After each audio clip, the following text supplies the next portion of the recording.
ആരിക്കാട് കടവത്ത് താമസിക്കുന്ന ഒരാളാണ്. നിങ്ങൾ ഇതിൽ കൊടുത്തിട്ടുണ്ട് തീരദേശ പദ്ധതി 85 കോടി 23 ലക്ഷം. അത് എവിടെയാണ് നിങ്ങൾ ചെലവഴിച്ചത്?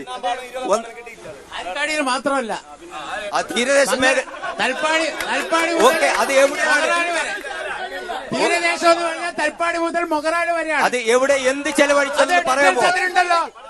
അതേ ഞാൻ ചോദിച്ചത് നിങ്ങളോട്. അത് എവിടെയാണ് വിശദീകരിക്കാമോ? ജിയോ ആണ്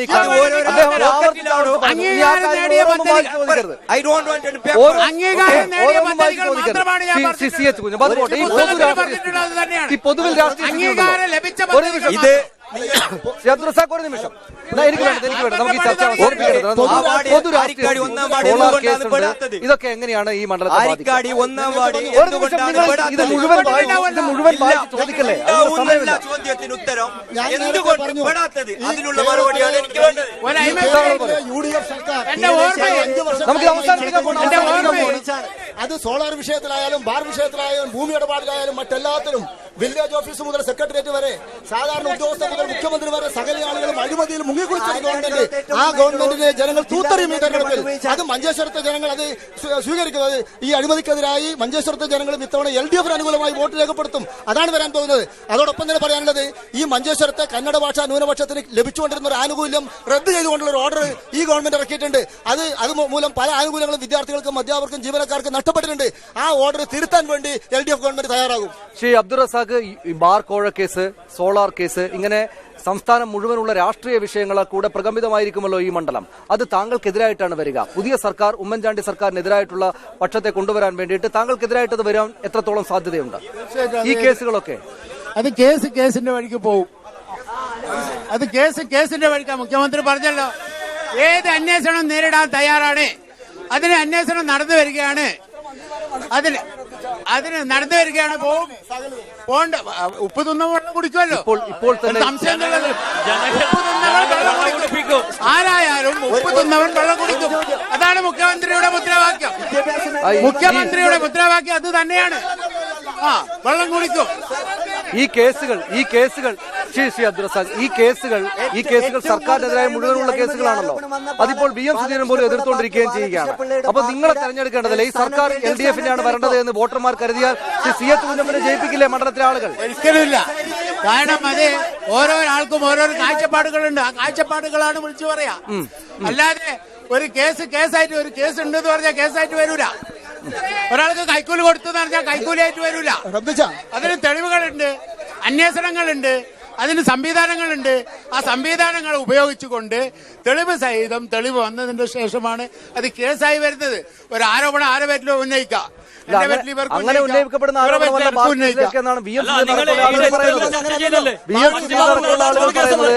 VM സുധീരൻ അടക്കമുള്ള ആളുകൾക്ക് തന്നെയുള്ള ആക്ഷേപമുള്ളത് വെറും കേസുകളല്ല എന്നാണ്. അത് താങ്കളെ ബാധിക്കുകയില്ലേ? ഈ കാണുന്ന ബഹളമൊക്കെ താങ്കളെ ബാധിക്കുകയില്ലേ? അത് ശ്രീ ബാലകൃഷ്ണ ശെട്ടി എല്ലാ തവണയും 2ാം സ്ഥാനത്താണ് എത്താറ് BJP. ഇത്തവണയും അവർ തമ്മിലുള്ള മത്സരമായിട്ട് കാര്യങ്ങൾ മാറി. നിങ്ങൾ 2ാം തവണ എത്തിയേക്കാം, പക്ഷേ അവരിലാരെങ്കിലും ജയിച്ചേക്കാം. ഈ ബാർ കേസ്,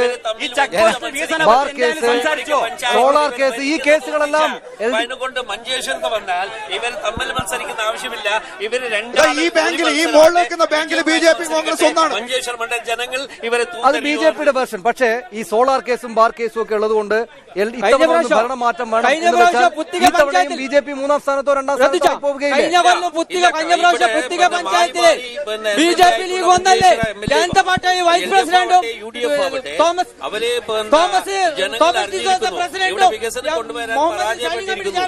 പ്രശ്നങ്ങളുണ്ട്. വികസനമില്ല,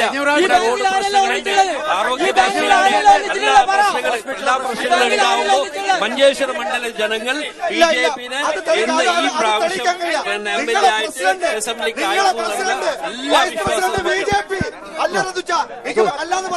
നിങ്ങളെ പ്രസിഡന്റ് വൈസ് പ്രസിഡന്റ് BJP. ഒരു മിനിറ്റ്, ഒരു കന്നഡ ഏത് വിഷയമാണ് താങ്കളുടെ? പഞ്ചായത്തിൽ BJP ലീഗ് ഒന്നിച്ച് ഭരിക്കുന്ന സാഹചര്യം വരേണ്ടെന്നാണ്. പുത്തിക പഞ്ചായത്തിൽ BJP ലീഗ് ഒന്നിച്ചില്ല. അല്ല, ഇതൊക്കെ ഒന്നിച്ച് ഭരിച്ചാലേ ജനങ്ങൾ വോട്ട് ചെയ്യുന്ന ആളുകൾക്ക് സംശയം വരില്ല. നിങ്ങളെല്ലാം കൂടെ അഡ്ജസ്റ്റ്മെന്റ് ആണെന്ന് തോന്നില്ലേ? BJP രാഷ്ട്രീയമായി എതിർക്കുന്നു എന്ന് പറയുക, BJPക്കൊപ്പം പഞ്ചായത്ത് ഭരണം പങ്കിടുക. ജനാധിപത്യ മതേതരത്വത്തിൽ വിശ്വസിക്കുന്നവർ എനിക്കൊരു ചോദ്യമുണ്ട്. നിങ്ങളിപ്പോ നേരത്തെ പറഞ്ഞു കന്നഡത്തിനെ പറ്റി സംസാരിച്ചു, എന്താ കാൻഡിഡേറ്റ് ഇതിനു മുമ്പ് മംഗൽപാടി പഞ്ചായത്തിൽ SC പ്രസിഡന്റിന്റെ ഓപ്ഷൻ വരുന്ന സമയത്ത് കോൺഗ്രസിന്റെ ആനന്ദ എന്ന് പറയുന്ന ആള് മുസ്ലിം ലീഗിന്റെ മെമ്പർഷിപ്പ് കൊടുത്ത ശേഷമാണ് അവിടെ കാൻഡിഡേറ്റ് ആക്കിയത്. അതെന്തിനാ? കോൺഗ്രസ് നിങ്ങളാളല്ലേ? ഇന്ന് ചെക്ക് പോസ്റ്റ് നിങ്ങൾ പറഞ്ഞു ജിയോ എന്ന് പറഞ്ഞു. ഈ ഒരു വർഷത്തിൽ 30 പേരാണ് അവിടെ മരണപ്പെട്ടത്. മൂന്നാമത്തത് മംഗൽപാടി പഞ്ചായത്ത്. നിങ്ങൾ ശ്രീ ബാലകൃഷ്ണൻ, നിങ്ങൾ പറയുന്നു ഇവർ രണ്ടുപേരും ഒന്നിച്ചാണെന്ന്. വൈവളികയിലും പുത്തികയിലും ഒക്കെ ചേർത്ത് ഭരിക്കുന്നില്ലേ? ഇവരെ പുത്തികയിൽ ഇവര് സഹകരിക്കുന്നതാണ്.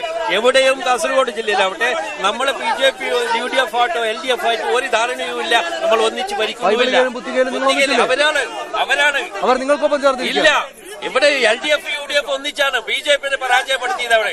അവിടെ BJP മണ്ഡലം ഇത് വരാൻ പാടില്ല, റൂളിംഗ് വരാൻ പാടില്ല എന്ന് പറഞ്ഞുകൊണ്ട് UDF LDF ഒന്നിച്ചാണ് നമ്മളെ തോപ്പിച്ചതാണ്. അതുകൊണ്ട് ഇവര് പരസ്പരം മത്സരിക്കുന്ന ആവശ്യമില്ല. അവരെ ഒന്നിക്കട്ടെ, നമ്മളെ മത്സരിക്കട്ടെ. നിങ്ങൾ പരസ്പരം മത്സരിക്കേണ്ട ആവശ്യമില്ല. മഞ്ചേശ്വരം കാസർഗോഡ് ജില്ലയിൽ പൊതുവെ കോലീബി സഖ്യമാണ്. പണ്ടേയുള്ള കോലീബി സഖ്യം, കോൺഗ്രസ് ലീഗ്, മുസ്ലിം ലീഗ്, BJP. ഈ കോൺഗ്രസ് ലീഗ് BJP സഖ്യം പല ബാങ്കില് പഞ്ചായത്തുകളിലും കുറെ കാലമായി നിലനിൽക്കുന്ന ഇത്തവണയുമുണ്ട്. എവിടെയും LDF UDF അല്ലെങ്കിൽ LDF BJP അങ്ങനെ ഒരു സഖ്യവും കാസർഗോഡ് മഞ്ചേശ്വരത്തില്ല. അപ്പോൾ പിന്നെ ഈ മണ്ഡലത്തിൽ കോൺഗ്രസും CPM ചേർന്ന് മത്സരിക്കുന്നുണ്ട്, ലീഗും BJPയുമായിട്ട് സഖ്യമുണ്ട്. ഇങ്ങനെ പരന്നു കിടക്കുന്ന സഖ്യങ്ങളുടെ നാടാണെങ്കിൽ പിന്നെ ജനമെന്തിന് നിങ്ങൾക്ക് അവിടെ ഈ ഇരു വർഗീയതക്കുമെതിരായി മതേതരത്വത്തിന്റെ മൂല്യമാണ് ഞങ്ങൾ ഉയർത്തിപ്പിടിക്കുന്നത്. BJPക്കെതിരായി, മുസ്ലിം ലീഗിനെതിരായി മതനിരപേക്ഷ ജനങ്ങളുടെ ഒരു കൂട്ടായ്മയാണ് ഈ തെരഞ്ഞെടുപ്പ് ഉണ്ടാവുക. അതുകൊണ്ട് മതസൗഹാർദ്ദത്തിന് വോട്ട്, അതുപോലെ വികസനത്തിനൊരു വോട്ട്, വർഗീയതക്കെതിരായി വോട്ട്, ഉയർത്തിപ്പിടിക്കുന്ന സനീഷ് ഒരു ചോദ്യം. CPM ലീഗ് ഒന്നിച്ചോട് ഭരിക്കുന്നു. CPM ലീഗ് കോൺഗ്രസ് ഭരിക്കുന്നല്ലോ. അടച്ചുപൂട്ടിയ 418 ബാറുകൾ തുറക്കുമോ അതോ ബാറുകൾ നിങ്ങൾ 418 ബാറുകൾ തുറക്കുമോ എന്നാണ് നിങ്ങൾ അധികാരത്തിൽ വരികയാണെങ്കിൽ ബാറുകൾ എന്തായിരിക്കും തുറക്കുമോ? നയപരമായ തീരുമാനമാണ്. എന്താണോ അന്ന് പാർട്ടി തീരുമാനിക്കുന്നത്, ഗവൺമെന്റ് തീരുമാനിക്കുന്നത്, അതനുസരിച്ച് പോകും. നയപരമായ തീരുമാനമാണ്. ബാർ തുറക്കേണ്ടതല്ല ഉള്ള വിഷയം. അതൊക്കെ അത് നാട്ടുകാരുടെ ബാറുകൾ ലൈസൻസ് പുതുക്കല് ഗവൺമെന്റ് വന്ന ഉടനെ ഉചിതമായ തീരുമാനം ബാർ തുറക്കും. ഉചിതമായ ഒരു തീരുമാനം പറയണം. ഈ ജനങ്ങൾക്ക് വോട്ട് ചെയ്യുന്ന ആളുകൾ അതൊക്കെ ആളുകളെ പറ്റിക്കുന്ന കാര്യങ്ങളല്ലേ എന്നുള്ള ചോദ്യമുണ്ട്. BJPയുടെ പ്രതിനിധി സനീഷ് ഒരു ചോദ്യം BJPയുടെ പ്രതിനിധിയോട്. BJP പ്രവർത്തകർ ഇവിടെ ഉന്നയിച്ച ഒരു പ്രധാന പ്രശ്നമാണ് വിദ്യാഭ്യാസ മേഖലയിലെ പ്രശ്നം.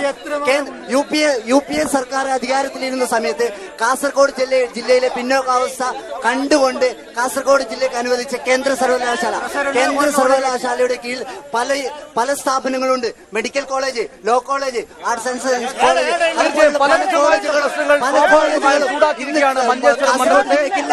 നിലവിലുള്ള MLAക്കും കഴിഞ്ഞ തവണ മത്സരിച്ച CH MLAക്കും BJPക്കും അടക്കമുള്ളവർക്ക് ചോദ്യങ്ങൾ നേരിടേണ്ടി വരുന്നുണ്ട്. സംസ്ഥാനത്തെ ഏറ്റവും പ്രധാനപ്പെട്ട രാഷ്ട്രീയ പോരാട്ടം നടക്കുന്ന മണ്ഡലമായി തന്നെ മഞ്ചേശ്വരം മാറുന്നുണ്ട് എന്ന് വേണം ഈ ചർച്ചയുടെ ചൂടിൽ നിന്നും നമുക്ക് മനസ്സിലാക്കാൻ. വളരെ നന്ദി. ബിഗ് ഫൈറ്റ് ഇന്നിവിടെ പൂർണ്ണമാവുകയാണ് മഞ്ചേശ്വരം മണ്ഡലത്തിലേത്. വളരെ നന്ദി അതിഥികൾക്ക് ഈ ചർച്ചയിൽ പങ്കെടുത്തതിനൊപ്പം വളരെ സജീവമായി ഇതിനോട് സഹകരിച്ച നാട്ടുകാർക്കും വോട്ടർമാർക്കും വളരെയധികം നന്ദി. ബിഗ് ഫൈറ്റ് പൂർണ്ണമാകുന്നു. നമസ്കാരം.